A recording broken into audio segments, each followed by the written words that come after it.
YouTube channel editors take में आपका स्वागत है। मैं हूं उमंग मिश्रा।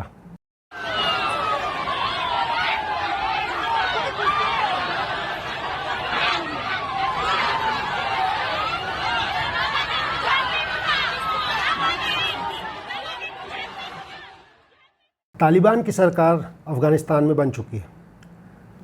अमेरिका ने दूसरे देशों को धोखा देते देते आखिर में ख़ुद को धोखा दे लिया है।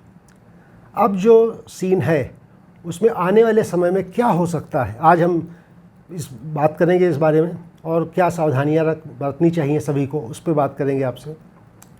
पहले तो आप ये देखिए कि जो सरकार बनी है वहाँ पे अफ़गानिस्तान में तालिबान की, वो क्या है।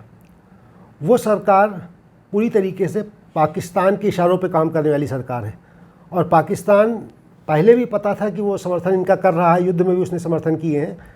लेकिन सरकार बनने से पहले ही जिस तरह से उनके आईएसआई के प्रमुख वहाँ गए, और उनके जाने के बाद जिस तरह से जो नंबर 1 पे चल रहे थे बनने के लिए, सरकार अफ़गानिस्तानी सरकार के जो चीफ बनने जा रहे थे बारादर, वो फिर डिप्टी बन गए, और उनके दखल के बाद ही चीज़ें हुई। उससे बिल्कुल स्पष्ट हो गया कि ये सरकार पाकिस्तान के ही इशारे पे काम करने वाली सरकार है।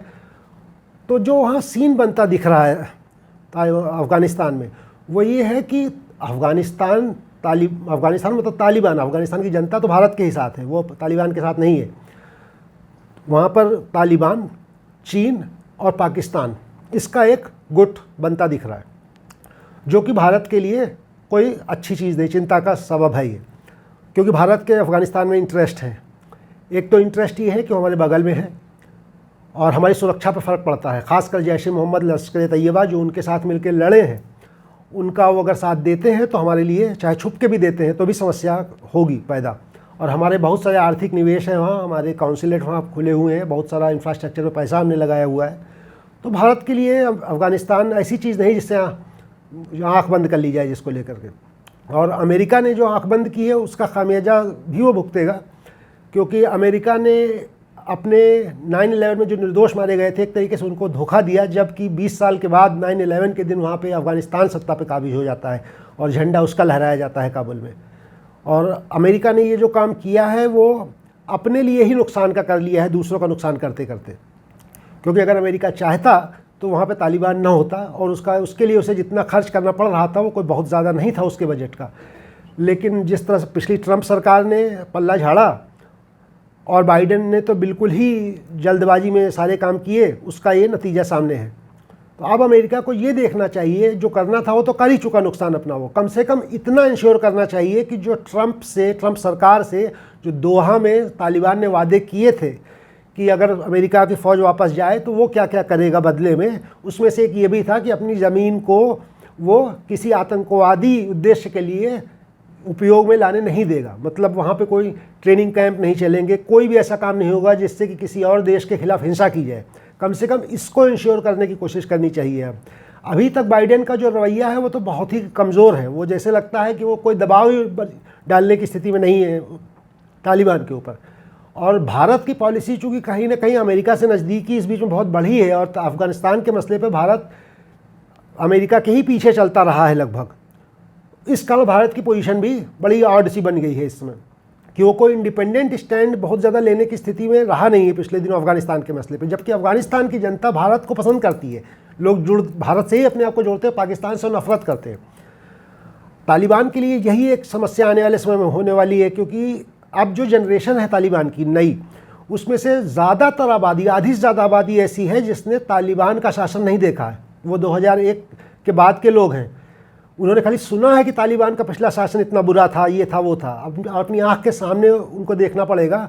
उनकी आदत नहीं है उसकी, वो आज़ादी के या स्वतंत्रता से जीवन जीने के बेहतर आधुनिक जो शैली में जीवन जीने के आदी हो चुके हैं, तो वो विरोध करेंगे। अब पिछली बार की तरह से इतना आसान नहीं है। आप देख रहे होंगे सड़कों के ऊपर औरतें विरोध कर रही हैं, प्रदर्शन कर रही हैं, और तालिबान को देखना पड़ रहा है, वहाँ खड़ा है कि छप्पन लिए हवाई फायर कर रहा है, लेकिन रोक नहीं पा रहा है तालिबानी।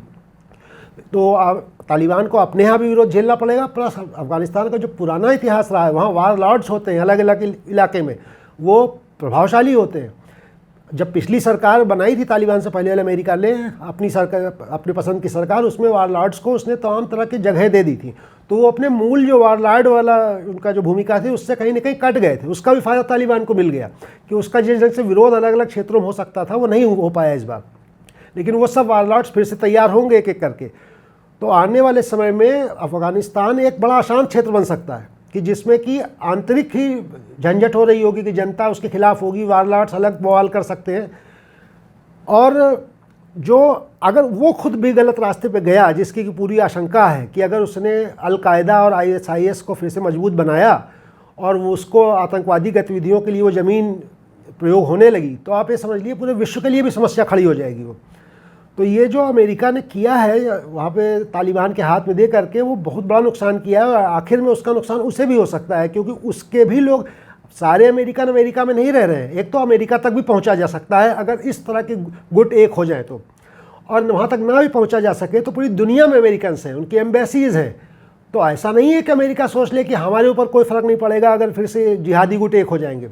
अफ़गानिस्तान ने अगर अपनी ज़मीन का दुरुपयोग करने दिया अल-कायदा को, ISIS को, और इस्लामिक जिहाद बढ़ा, तो ये पूरे विश्व के लिए समस्या बनेगा। क्योंकि आज के ज़माने में चीज़ों को आप दूरी से नहीं रोक सकते हैं। और अब तो तालिबान और ज़्यादा स्ट्रॉन्ग बन के आ गया है, क्योंकि बाइडेन ने तो ऐसा किया है, अपने हथियार, अपने एयरक्राफ्ट तक वापस नहीं ले गए, वो भी तालिबान को मिल गए। तो और ख़तरनाक हो गया पहले से। तो अमेरिका ने इतना गैर जिम्मेदाराना काम किया है। दरअसल अमेरिका की जो नीति है आतंकवाद से लड़ने की, वो उसके कारण आतंकवाद बढ़ता है।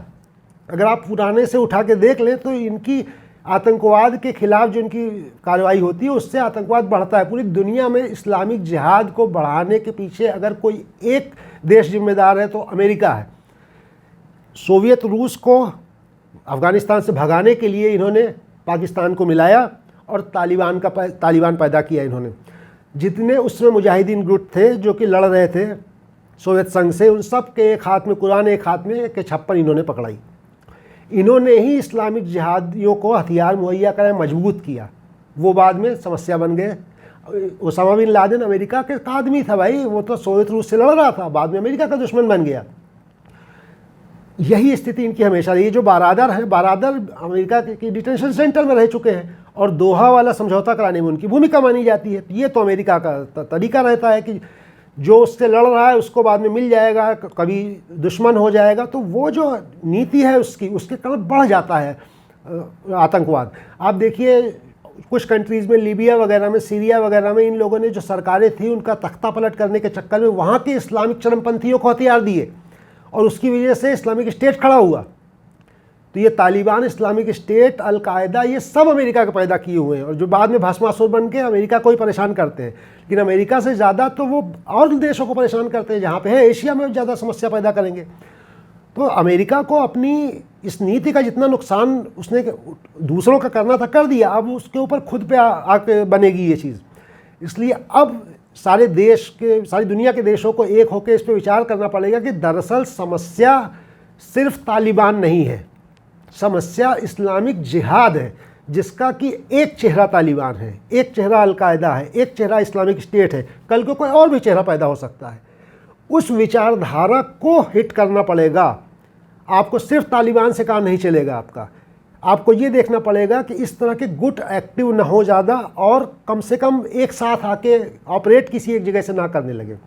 ये सबसे बड़ा मुद्दा है इस समय दुनिया के सामने, जिस पे सबको ध्यान देना पड़ेगा।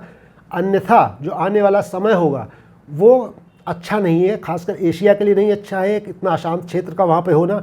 जबकि चाइना जैसा देश, विस्तारवादी देश जो हर तरफ खुराफात में लगा हुआ है, वो ताइवान में भी एक्सपेंशन में लगा है, इंडिया की तरफ आके कोशिश कर रहा था लद्दाख में, प्लस इन्वेस्टमेंट भी कर रहा है। उसने तो इकोनॉमिक कॉरिडोर बना के पाकिस्तान को एक तरीके से उस इलाके में आधा गुलामी बना रखा है और उसके कॉरिडोर और आगे बढ़ाने की योजनाएँ हैं।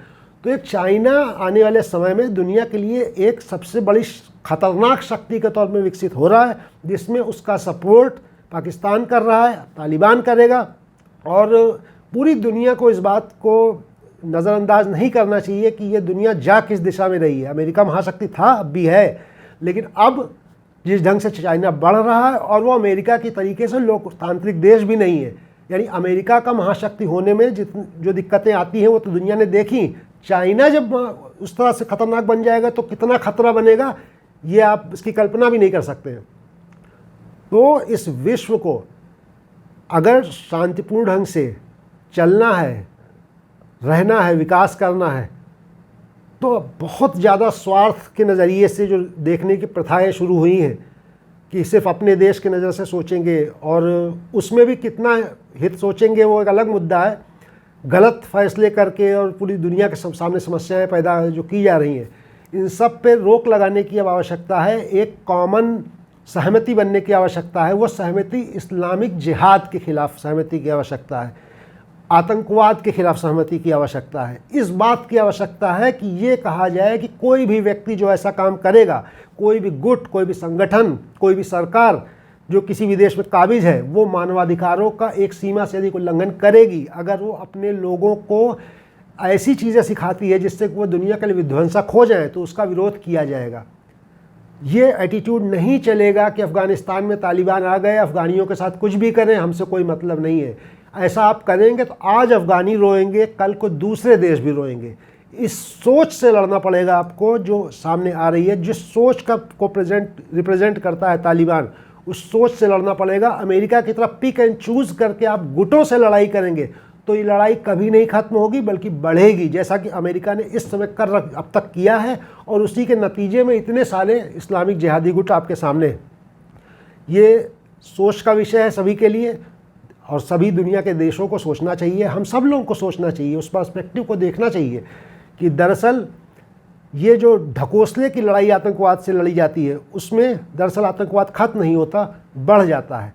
और आतंकवाद से लड़ाई लड़नी है तो दिमाग के लेवल पर पहले लड़नी पड़ेगी और उस सोच को हटाना पड़ेगा, ख़त्म करना पड़ेगा और प्लस इंश्योर करना पड़ेगा कि जो लोग जहाँ कहीं सत्ता में हैं वो नियंत्रण में रहें। तो तालिबान के बारे में आज इतना ही, और जो डेवलपमेंट होगा उस पर हम आगे चर्चा करते रहेंगे। वीडियो देखने के लिए आपका धन्यवाद। अगर आपको ये वीडियो पसंद आया तो हमारे चैनल को लाइक, शेयर और सब्सक्राइब करना ना भूलें।